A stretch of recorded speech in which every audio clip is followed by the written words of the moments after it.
Good afternoon and welcome to today's COVID-19 update. I'm Heather Fairbairn and I'll be your moderator today.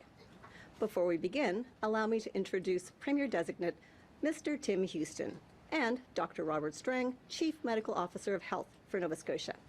Take it away, Mr. Houston. Thank you, Heather. Good afternoon, everyone. Thank you for joining us. I can't tell you how pleased I am to be sitting here today with Dr. Strang. I have to say I saw a cartoon that said, "Oh, great! Now Dr. Strang has to train his third co-star inside 1 year." So I'm happy to be here with you. I will say one thing that was very clear campaigning around the province is that Nova Scotians are overwhelmingly proud of our COVID response. Like everyone, we're all exhausted by COVID. But Nova Scotians are very proud of our efforts to date, and I know I've said this to you already privately, Dr. Strang, but it's worth saying again.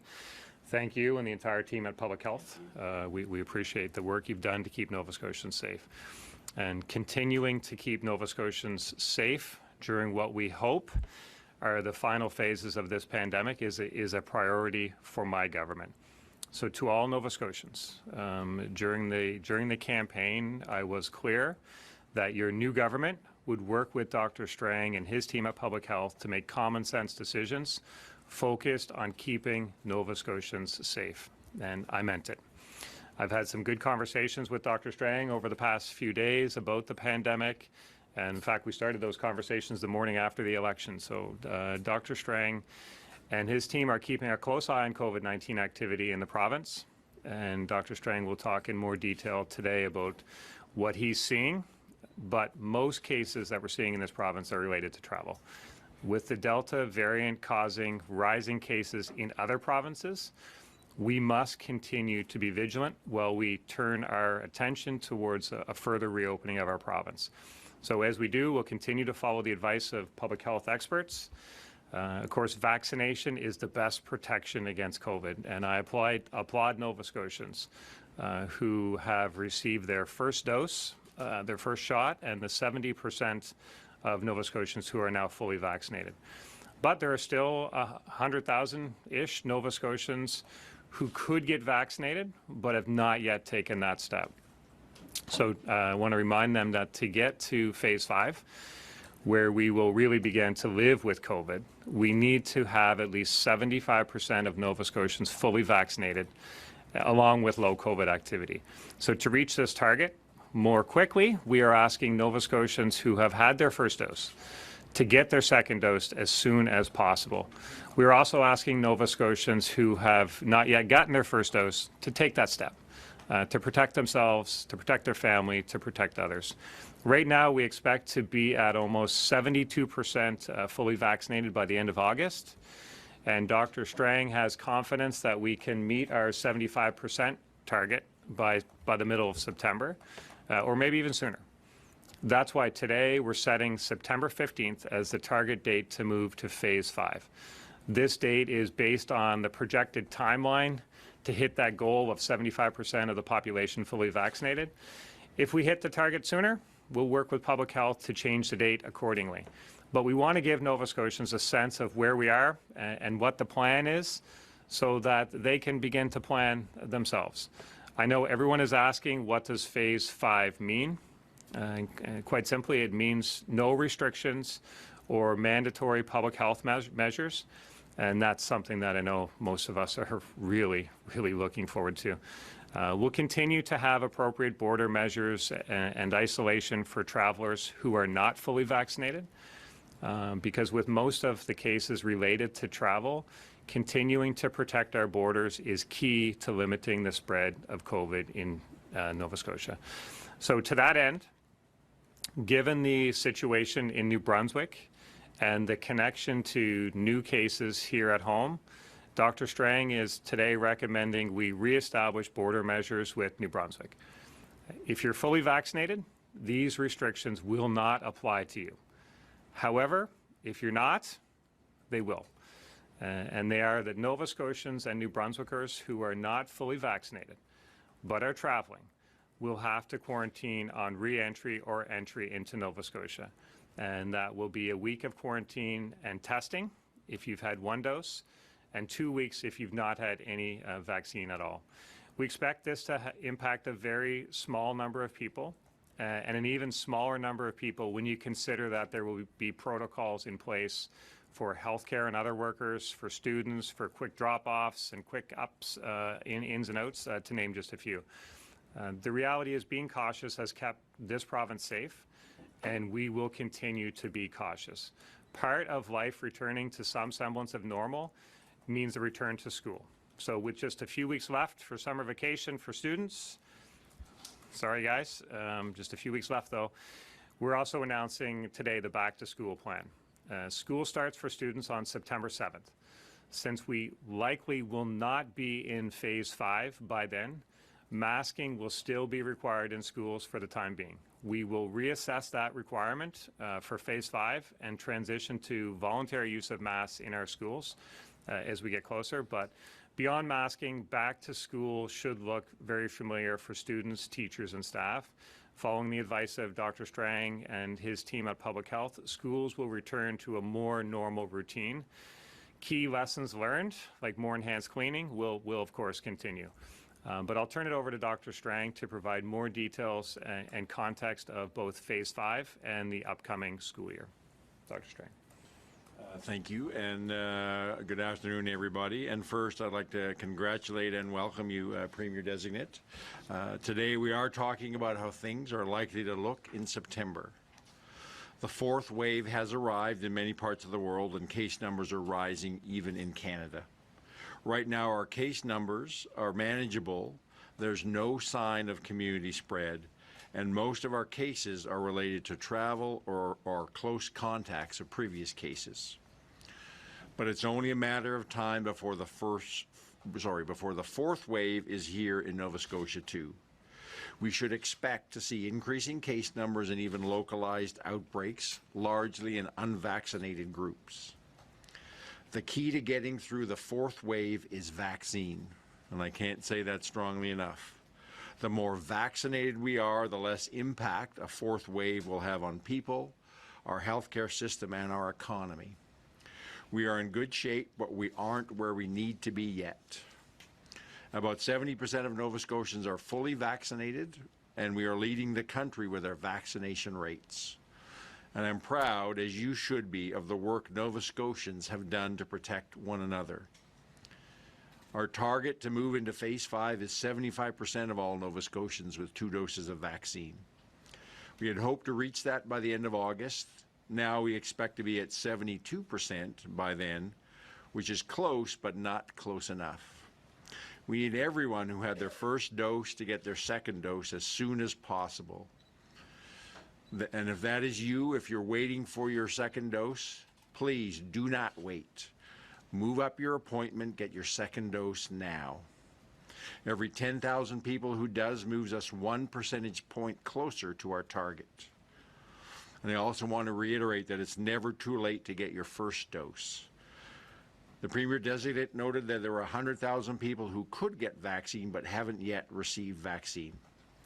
Now is the time, if not to protect your own health, then to protect those who can't get vaccinated, like children under 12. And I do want to mention 2 key issues related to vaccines: additional doses and vaccine mandates or policies. Some jurisdictions have decided to provide 3rd doses of vaccine for people who are immune compromised. The National Advisory Committee on Immunization, our expert group in Canada, is looking at this issue and will make a recommendation in September. They are the experts, and we will wait to hear from them. There's also been a lot of talk about vaccine policies. Some organizations are requiring employees to be fully vaccinated, and some governments are granting access to certain services and activities based on vaccination status. Throughout this pandemic, Nova Scotians have done what is needed to protect themselves and others, whether it's keeping your distance, wearing your mask, or getting vaccine. We are hoping Nova Scotians will continue to keep doing the right thing. If you can get vaccinated, please do it. It's safe and effective and will protect you and those around you. Your choice about vaccination needs to balance a right to choose with an equal responsibility to protect those around you. So we are watching our vaccine rates and epidemiology closely, and will bring forward recommendations on vaccine policy if we feel that is what is needed to keep Nova Scotians safe. As the Premier noted, we are now targeting September 15th for the final phase of our reopening plan. By then, we expect to meet our 75% two-dose target, so we can start living without restrictions and without mandatory measures. While our border policy will likely remain in place through the fall, most other restrictions, like gathering limits, masks, and physical distancing, will be lifted. We will continue to require self-isolation and testing for those entering Nova Scotia who are not fully vaccinated. The policy will not change for travelers coming from provinces and territories outside of Atlantic Canada. And starting August 25th at 8 a.m., we're also expanding it to include New Brunswick. New Brunswick has seen a recent rise in cases, and some of our cases in the last week are directly linked to that province. I know many Nova Scotians and New Brunswickers frequently travel back and forth.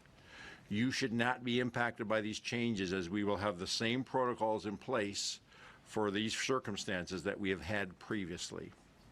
So really, this is about a small percentage of people who are traveling for recreation or leisure and are not yet vaccinated.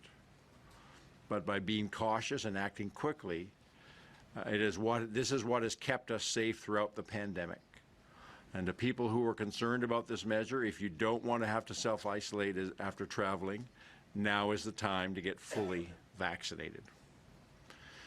And the only restrictions that will remain in place for Nova Scotia are those around managing COVID-19 cases.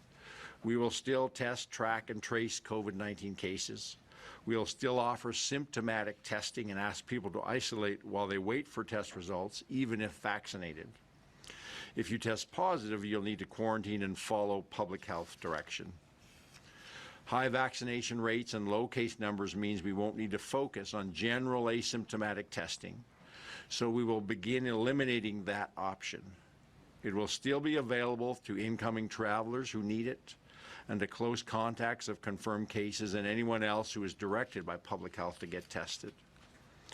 And we will also continue to use rapid testing for screening and surveillance at workplaces throughout the province.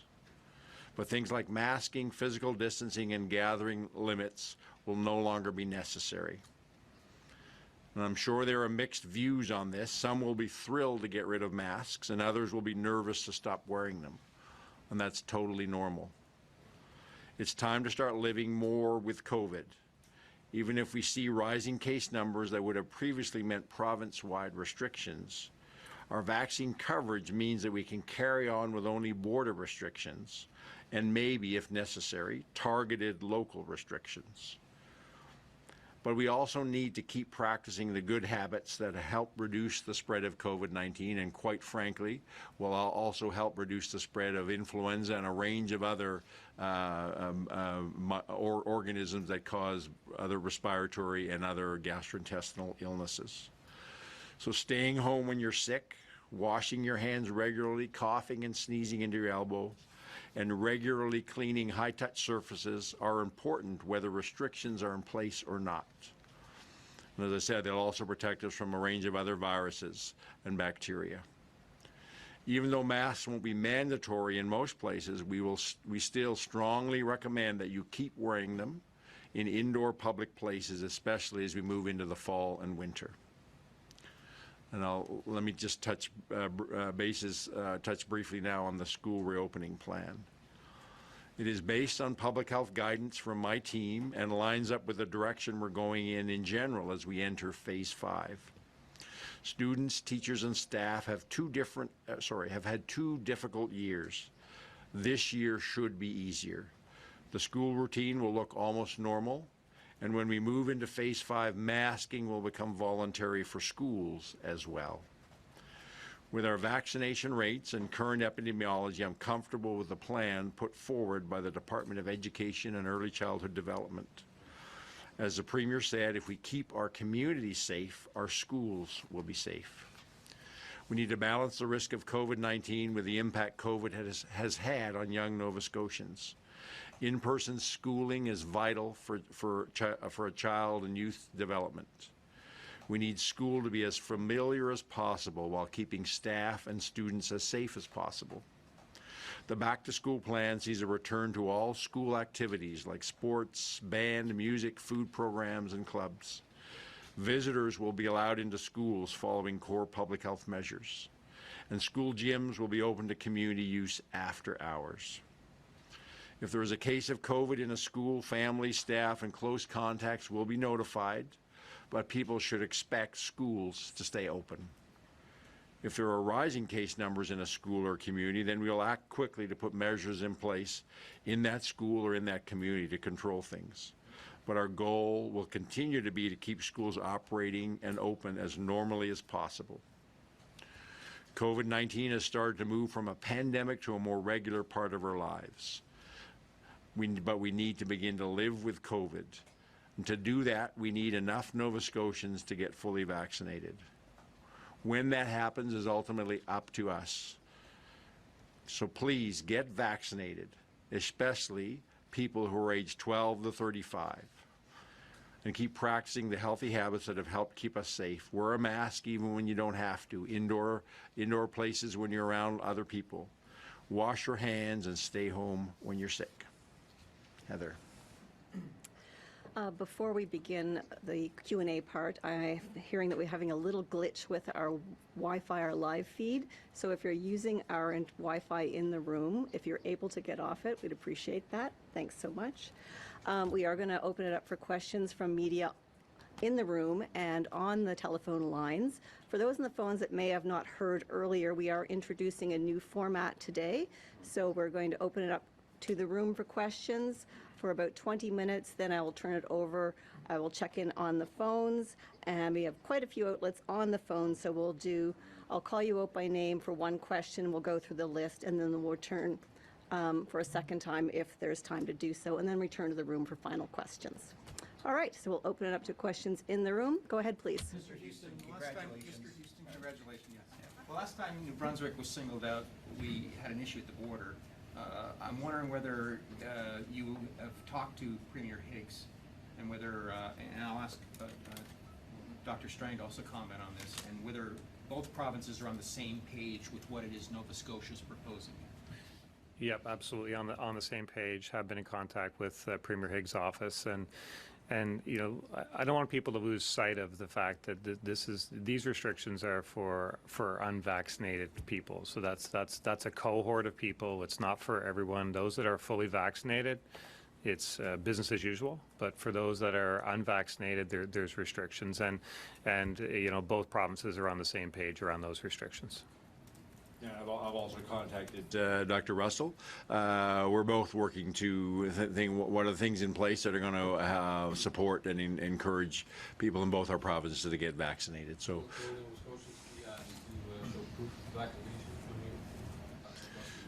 If they're in the category, that's not one of the exempt, not like other provinces now. They're west of Atlantic Canada. If they're going to travel, they'll have to go to our Safe Arrival online, upload their proof of vaccination, and that's what's been in place since July for all the other non-Atlantic provinces. Mr. Houston, a couple of back-to-school questions. What consideration, if any, was given to following New Brunswick's model where teachers are either required to be vaccinated or failing that, be subject to regular testing?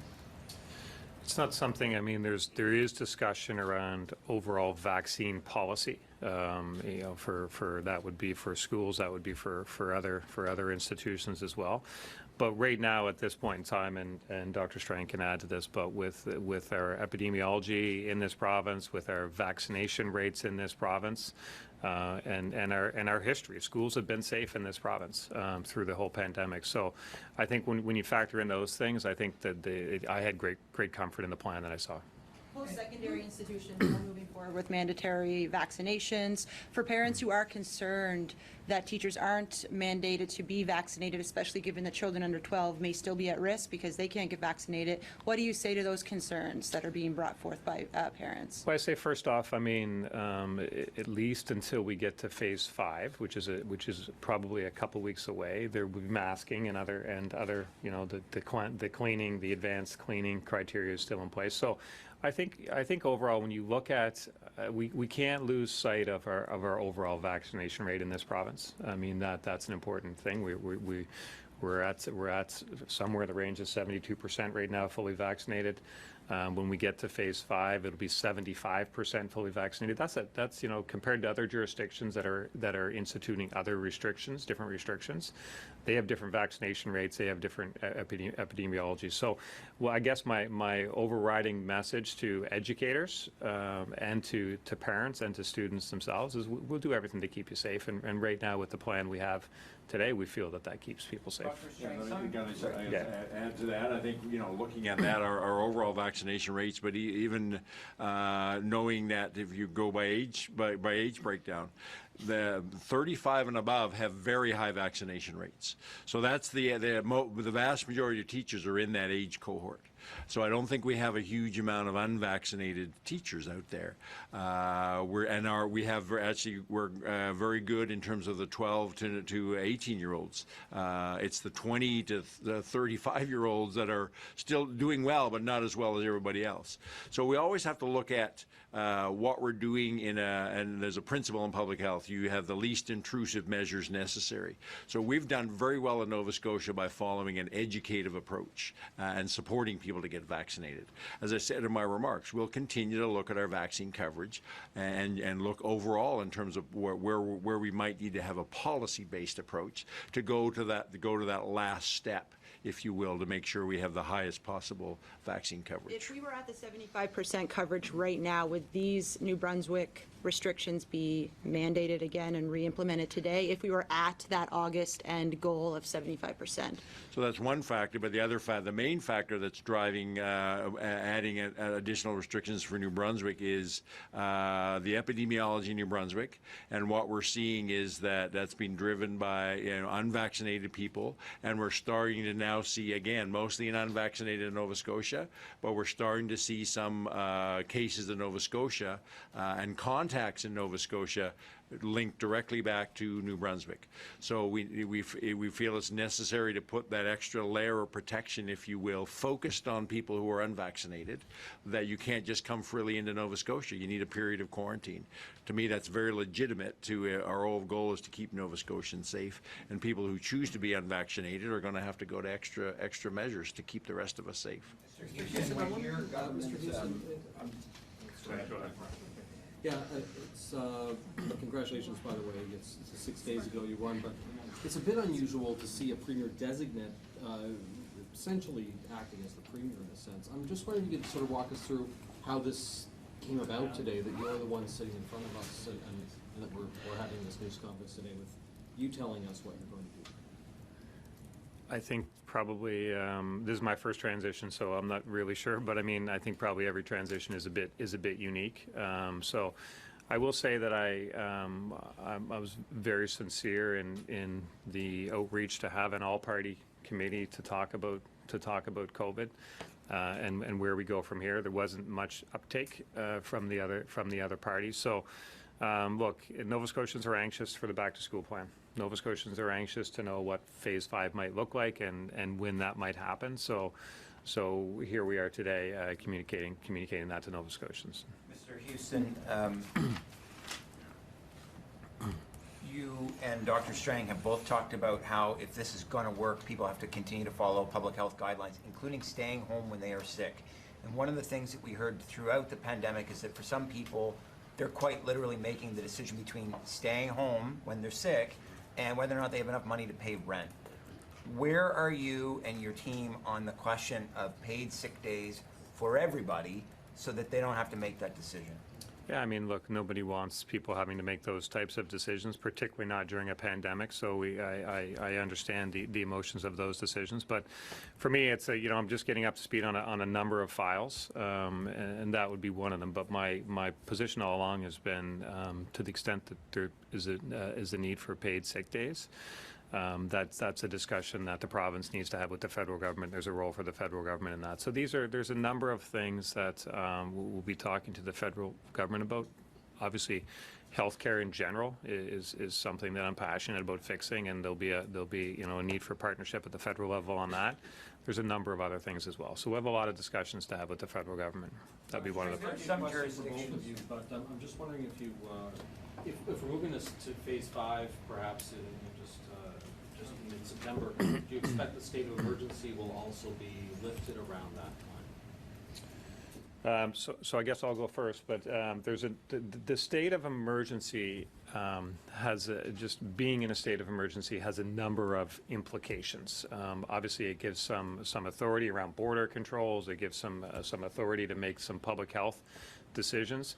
There are other ramifications as well around different types of insurances and things like that. So it's one of the things that we're going to get a full briefing on exactly what the state of emergency means, and then we'll make some decisions on that. But my focus right now, today and over the last few days in working with Dr. Strang and his team has been on back to school. And we've had discussions with the NSTU on the back to school, with the department on the back to school. So that's a primary focus, and also communicating phase 5. What phase 5 means and when people could reasonably expect that to happen.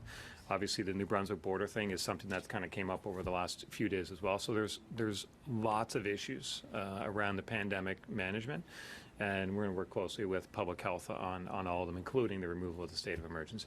Have you discussed this plan with educators before announcing it today, or is this the first time they're hearing of it as well? Yeah, so there's been constant discussions between the Department of Education, between the NSTU, and therefore educators, and public health. There's a subcommittee that talks back and forth on these issues, and that committee has met somewhere in the range of 100 times, I think, is the most recent thing I heard. So it's been quite active. I mean, and I'm sure they probably don't agree on everything, but they've certainly had discussions, and elements of this plan are as a result of those discussions. So and then last evening, the department, Dr. Strang, myself, had a conference call with NSTU just to talk about some of the higher level elements of the plan. So I think that the bottom line is everyone is on the same page. And that is the page of making sure that schools are safe for students, that schools are safe for educators, and that families can have a high degree of confidence that the schools will be safe. And I think we've done well during the pandemic, and I think everyone is on that same page that this is a path to get us there.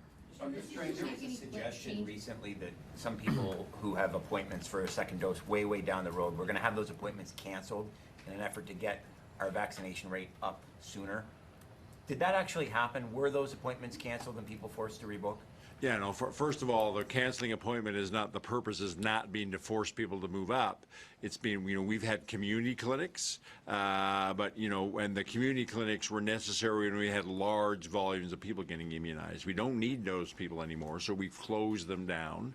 And so because the clinics were closing down, those appointments were canceled. We certainly use that as an opportunity to say to people, your original appointment is canceled, please move it up, and here's why you need to move it up. We're doing the same with our pharmacies. We no longer, given the volume of people still required to be immunized, we don't need all of our pharmacies to be open all the time. We certainly have, and I thank the Pharmacy Association, they've worked very creatively. So I just use this example. I pick a community, Bridgewater. We know that the pharmacies there are going to work together, so there will always be 7 days a week at least one pharmacy that people in Bridgewater can go to.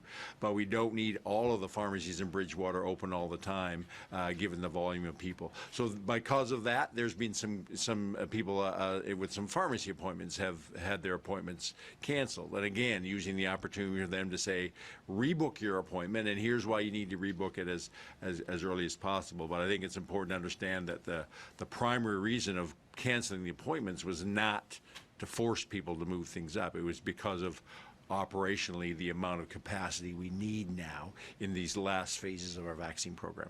Dr. Strang, given that the school reopening will be among the largest gatherings we've seen in Nova Scotia in some time, why is just 1 week of mandatory mask wearing essential for getting back to school? School's going back on Tuesday, the Tuesday or Wednesday.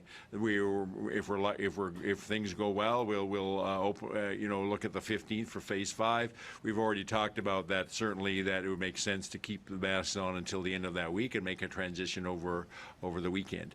The reason the schools have indicated the education system is they're pleased with having at least a couple of weeks of masking, because it sets the norm. Even if once we remove the mandatory requirement for masking, like we want people to wear masks in indoor public places, we encourage and would strongly recommend staff and students continue to wear masks. So starting off the year with the requirement of masking allows the school year to start with and recreating that norm around masking. The schools can do teaching, they're building it into the curriculum, and get kids and student and teachers kind of up to speed with all the protocols. So there's value in that.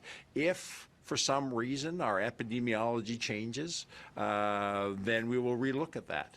Or if we need to extend because we're not getting where we need with vaccines. But right now, once we get to that 75% target and our epidemiology remains where it's at, we're in a very low risk place here in Nova Scotia, and it would not, my perspective, it wouldn't be justified to have mandatory masking even in schools. But if either of those situations changes, I will come back and have more conversation with Mr. Houston, and we'll assess and say what's necessary to keep Nova Scotians safe. So, Dr. Houston, we have about 17% of schools in Nova Scotia that rely on passive ventilation, so opening windows or doors in order to get that airflow. Are those schools going to be upgraded with active ventilation for this school year? Ventilation is an ongoing discussion in terms of all capital projects around schools, and there's a number of them. But for purposes of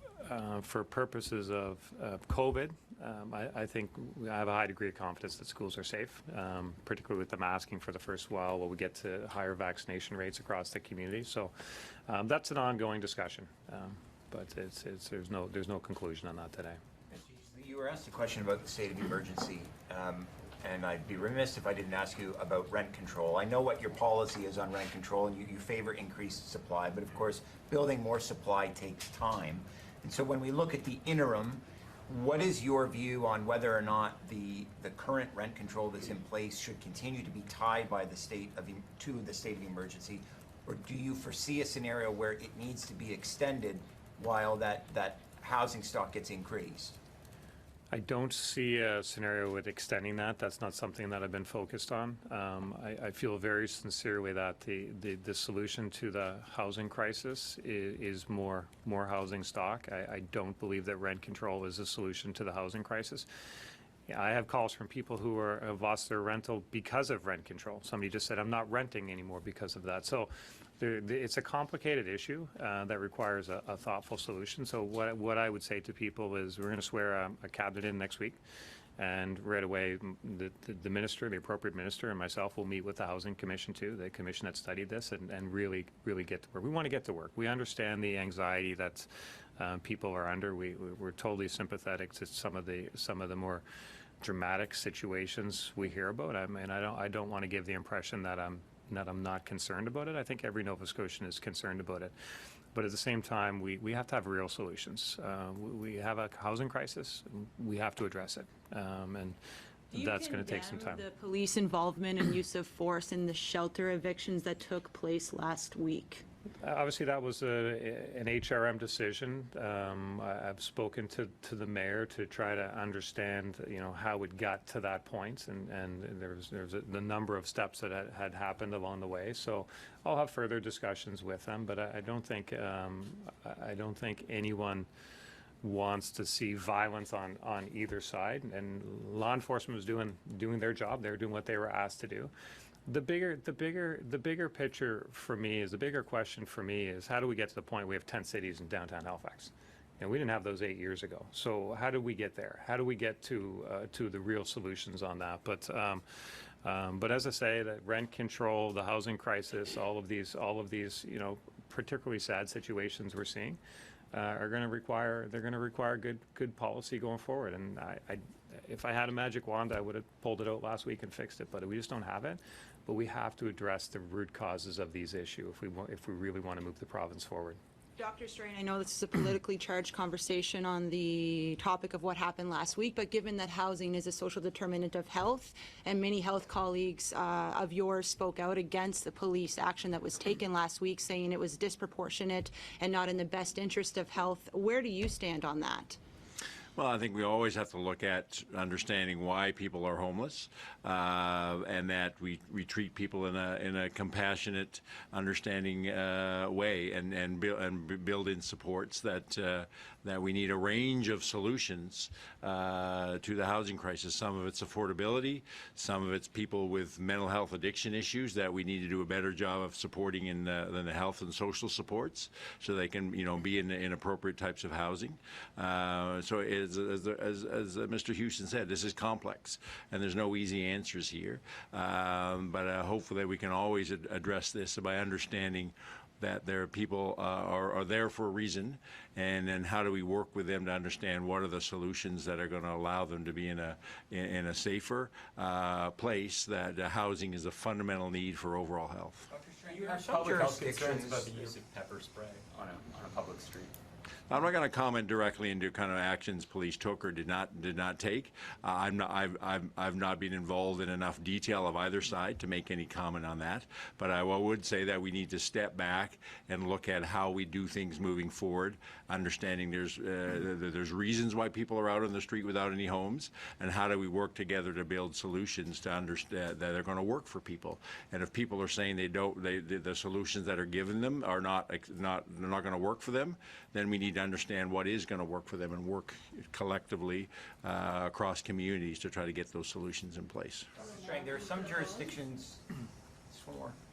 There are some jurisdictions where kids who are 11, who are going into middle school, who are close to turning 12, are being allowed to be vaccinated before getting into school. Is that something that we're looking at here? So that's an off-label use of the vaccine, right? It's licensed. It's not actually licensed by Health Canada for kids under 12. So that's a slippery slope. Those numbers are really small. As soon as kids reach 12, whether it's the day after school or in October, November, whatever, they become eligible for the vaccine, and we would encourage them to get their parents to get them vaccinated as soon as they turn 12. Okay, now we'll move to the phones, and as a reminder, I will call on each outlet by name for one question. We'll rotate through the list in the time that allows, and then we'll return to the room for final questions, okay? Starting with Radio Canada, Adrian Blanc. Thank you. Dr. Strang, you said you wanted to make sure that 75% of the population is fully vaccinated. Would a vaccine passport be a tool in the next weeks? So I think that the term for me, vaccine passport, we're really trying to do, that's a federal government conversation about how does proof of vaccination go along with your actually real passport to facilitate and support international travel. What we're talking about is policies around people using proof of vaccination, whether they have access to a range of services, within Nova Scotia, and how that may play out domestically of traveling within the country. That what we're focused on in Nova Scotia. Nova Scotians currently have proof of vaccination, but it's a little bit cumbersome for them to get. They have to go to the website with their health card number and those things. So there's active work going on, and this is a federal-led conversation. We expect some movement in the next few weeks so people, Nova Scotians and other Canadians, can have a consistent format of proof of vaccination that's easily accessible, that then perhaps could be used, whether it's for international travel across the country, and even there may be some private organizations here in Nova Scotia, businesses that want to use that as well. What we're focused on is making sure people have ready access to that proof of vaccination, as well as encouraging every Nova Scotian who can get vaccinated to be vaccinated, and then they can use that proof of vaccination. Next, we'll go to Truro News. Chelsea Gould. Go ahead, Chelsea. Thank you. Dr. Strang, in the back-to-school plan, it states that absenteeism of 10% or a higher absent rate than expected will be reported to public health. Can you explain the reason for this measure and what public health would do with the information? So that's not new. That's been a long-standing policy we've had in place for years. I've been here for 20 years, and it was here when I got here. It's simply that if schools are seeing a significant number of both students and staff, and we've chosen 10% as the cutoff, which seems to be from a common source. You know, they're getting lots of people phoning in first thing in the morning, and seems to be a bunch of similar illness. Well, we want public health to know about that, and then local public health will do some investigation to try to figure it out. With COVID, it becomes even more important, because what we want to do then is saying, okay, we have a bunch of people in a school which have COVID-like symptoms. Maybe we want to figure out how do we actually facilitate some testing to really try to understand what's going on in the school.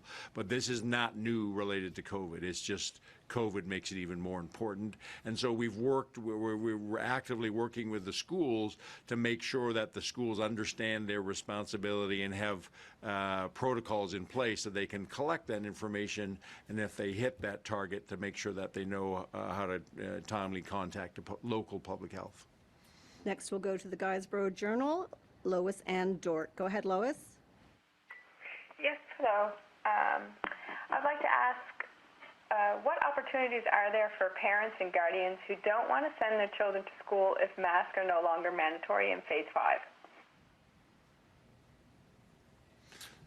And I'll take us. I mean, I think that like any reason why their parents may not want to have their children in school, I think having a conversation with the principal, school administration, and as appropriate, virtual learning or take-home learning arrangements could be made, with that, with that student. So, but I think really the conversation, the parents, the family with their school administration.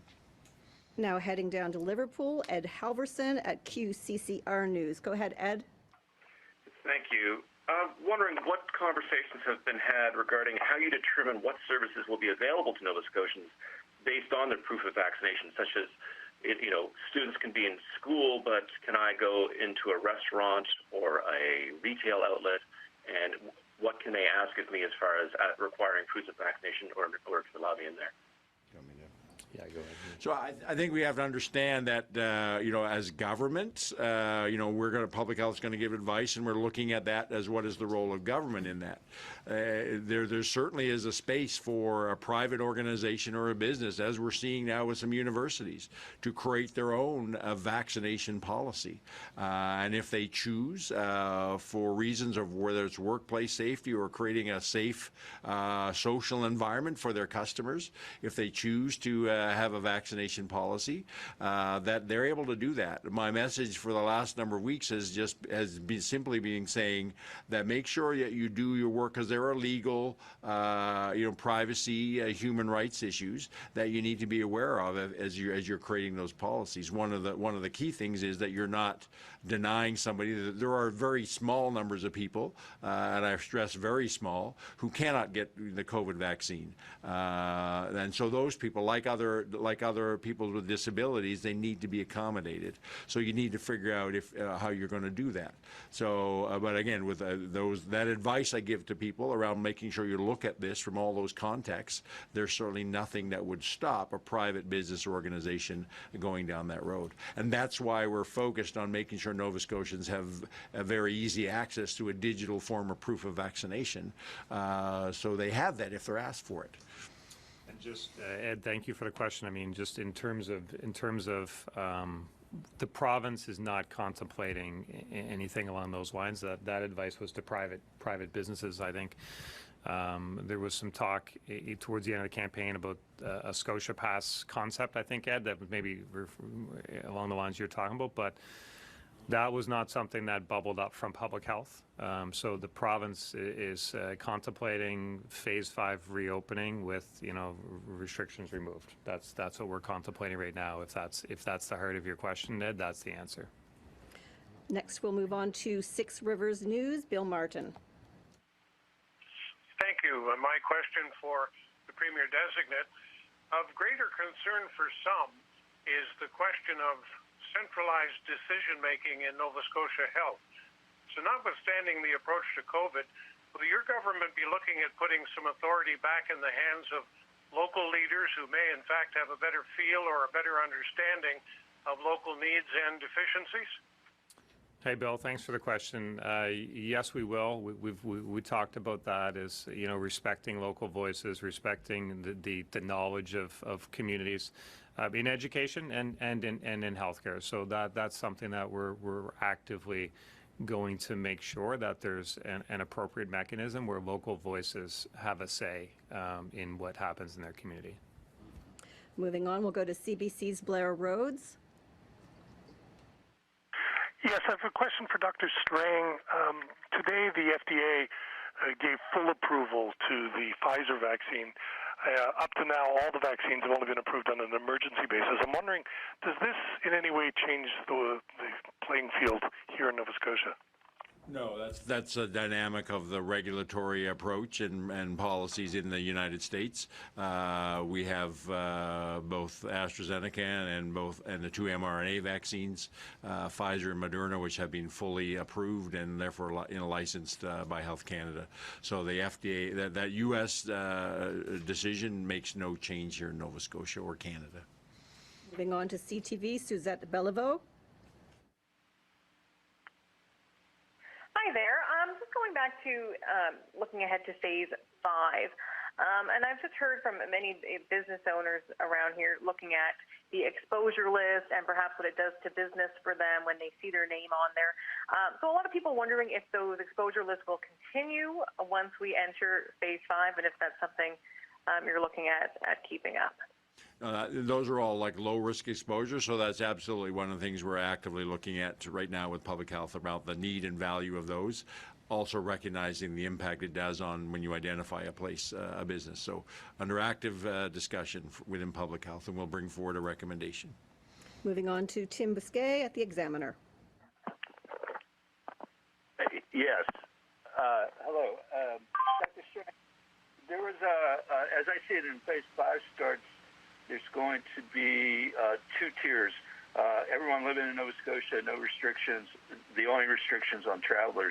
That misses a middling group, I think, that you imposed during the second outbreak, and that's household members of travelers who had to self-isolate.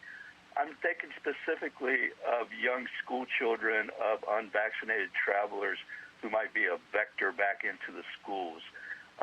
Can you speak to that? So in general, if people are coming in and they're unvaccinated, they have to quarantine. We have protocols in place. If they quarantine in a house with other people, they have to be isolated from those other people, have no close contact. It doesn't mean that they can come and just live with a family or family or friends here in close contact, because that's not isolation. So we have those protocols in place that people would be expected to follow if they're required, whether it's 7 or 14 days of isolation upon entry to Nova Scotia. And finally on the list, we'll go to Kyle Shaw with The Coast. Kyle, are you there? Sorry, sorry, I was just fiddling with my phone. Dr. Strang, I've got a question about breakthrough cases, actually. June 4th was the first date the province started reporting on it. And on June 4th, 0.6% of cases were, of new COVID infections were among people who've been fully vaccinated. Last Friday, that number had nearly doubled to 1%. How much of a concern is this rate rising so quickly, given that 1% is still such a tiny proportion of the total? So as I've said from the very beginning when we talked about breakthrough cases, that the higher your percentage of your population that is vaccinated, the higher the percentage of the cases will be breakthrough cases. It's just simple math. If most people are fully vaccinated, then most of your cases are going to be fully vaccinated. But it still is only 1%. So the breakthrough issue is we're open and transparent about it. I think the take-home message is that vaccinations are not 100%, and so even if you are fully vaccinated, making the choice once we no longer mandate it, making the choice to follow the public health recommendations around masking in indoor places, hand washing, etc., remains important even if you're fully vaccinated, because your risk of being infected and transmitting to others is greatly reduced, but it's not down to zero. Okay, we have a few more minutes. I'll go through the list, a couple more of the list anyway. Heading back to Radio Canada, Adrienne Blanc, do you have a follow-up? Yes, Dr. Strang, how concerned are you by the fourth wave, and precisely will the epidemiology in Canada be taken into account when deciding to switch to phase 5? So I think I am concerned about a fourth wave. It's clear, as I said in my remarks, it's clear we're entering the fourth wave, and some provinces are already being substantively impacted already. We will get the fourth wave here. As I said, we will get some cases. We may get little clusters in unvaccinated population. How we minimize the impact of the fourth wave, it really is the key driver there is our vaccination rate. But it's also why we need to maintain those border restrictions that, entering here and whether you need quarantine or not is based on your vaccine status. We want everybody coming to Nova Scotia to be doubly vaccinated to help protect us of the introduction of the virus from other parts of Canada even, and that's how we keep ourselves as safe as possible through the fourth wave. The decision to make to go to the phase 5 is really based on our local epidemiology and where we are at with our Nova Scotia vaccination rates, because those are the key drivers about whether it's safe enough to open up. We've already made the decision that we're going to maintain our border measures at least, as we get through the fourth wave, as that layer of protection of the introduction of the virus into Nova Scotia. Chelsea Gould, Toronto News, do you have a follow-up? Yes, I do. Thank you.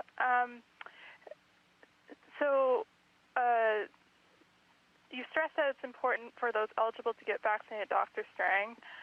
For teens whose parents do not support them getting vaccinated, do you have any messages for them? Well, first of all, that I hope there can be a conversation within that household. But at the end of the day, that we actually have long-standing, and this is across the country, that individuals who are judged to be mature minors by a healthcare provider, there's no specific age cutoff, but they have to be judged to be mature enough to be able to understand information, give their own informed consent. They are eligible to make their own choices about whether to receive healthcare, including whether to receive COVID vaccination or not. Guysborough Journal, Lewis, do you have a question? Yep, one follow-up, thank you. So I've talked about the entering into phase 5 as it pertains to vaccination rates. Is there a number of cases that would mean we wouldn't move to phase 5 even if we were 75% vaccinated? No, I've always said the decisions around epidemiology are not based just on a case number. It's always the trends that we're seeing and the average number of cases, that we're seeing over time, the context of the cases. Right now, we're still very comfortable what we're seeing. There's no sign of community spread. It's travel or close contacts, and the number of contacts per case. So there's a number of things we look at, some of them number-driven, some of them more contextual, that we get from public health's follow-up of cases, and I talk with my MOHs on a regular basis, and they give me both the science and art of what they're seeing, and then we make assessments and then bring those forward for decision. So again, it's more than just a single number that would drive any kind of decision around epidemiology. Okay, we're going to move the questioning back to the room. Dr. Strang, can you clarify again the amount of testing required for New Brunswick and travelers from the rest of Canada for 1 dose and for no doses? So if you're unvaccinated, you have to quarantine for 14 days period. We don't require testing, but we certainly highly recommend that people get at least a test at the beginning and a test at the end of their 14-day quarantine period, because we know that 14 days is a very sufficient period. If you're not sick at the end of that, then you're not you're not going to have COVID. If you have a single dose of vaccine, you have to isolate for a minimum of 7 days. And what we're saying is that you have to get a negative test before you can come out of that isolation period. So if you don't get a test, you have to continue to isolate even as day 8, 9, 10.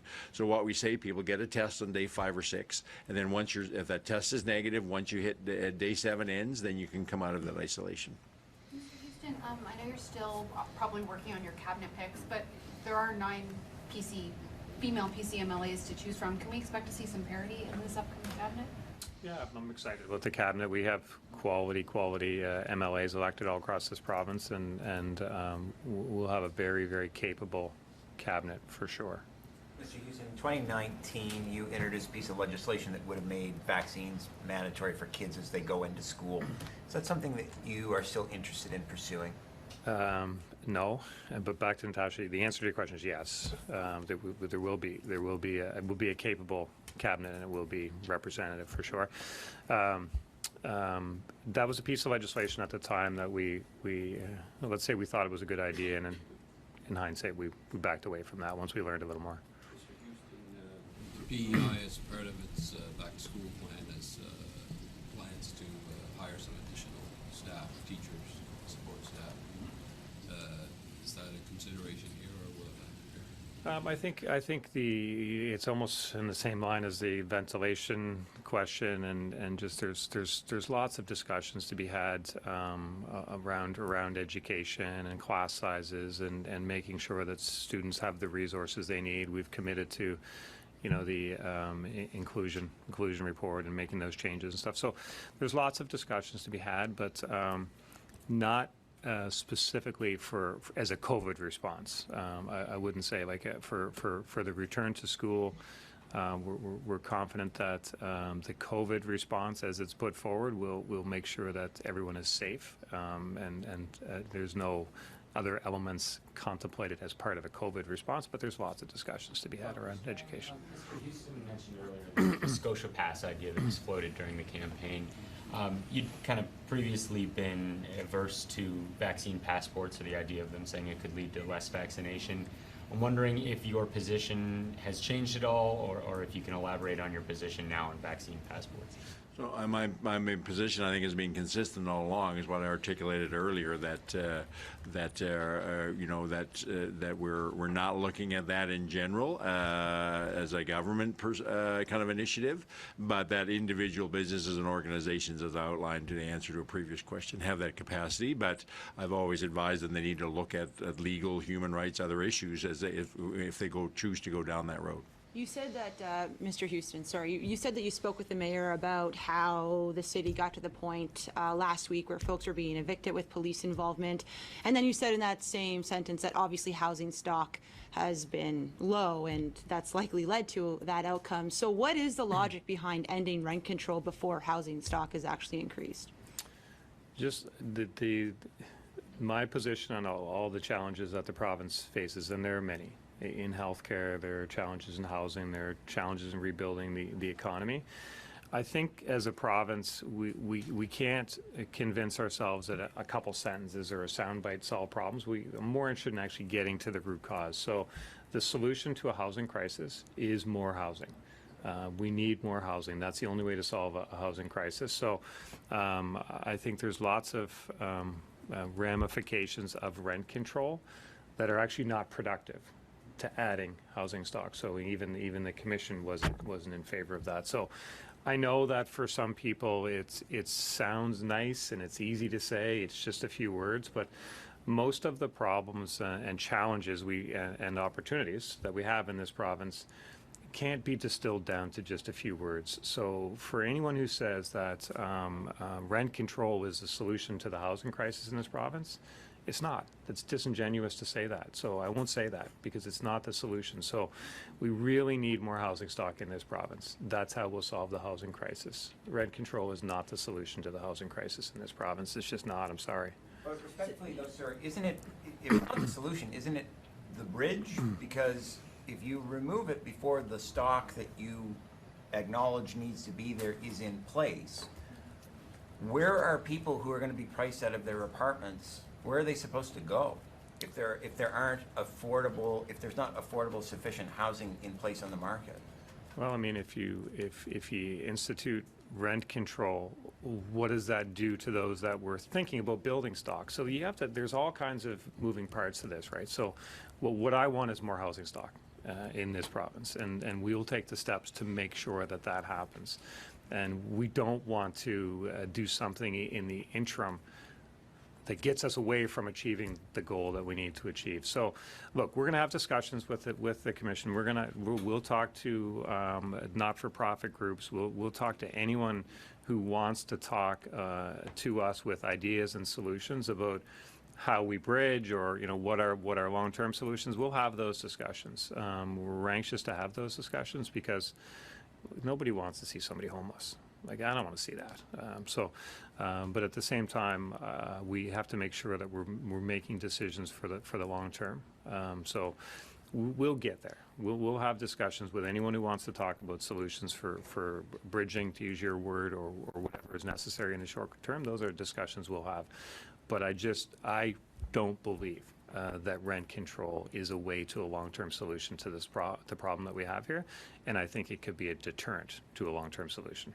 We'll take one final question. One final question. Short-term solutions that you're proposing to do kind of right away. Before winter sets in? I'm hearing lots of ideas from lots of different sources. I mean, obviously hotel rooms are something that people talk about. So we'll have a thoughtful discussion with the different stakeholder groups and people who have ideas. So we understand there's an issue, and we're going to have some thoughtful ideas on how we address it. That's all. Just on the issue of parity within the cabinet. So can we expect to see a fair number of women involved in this cabinet?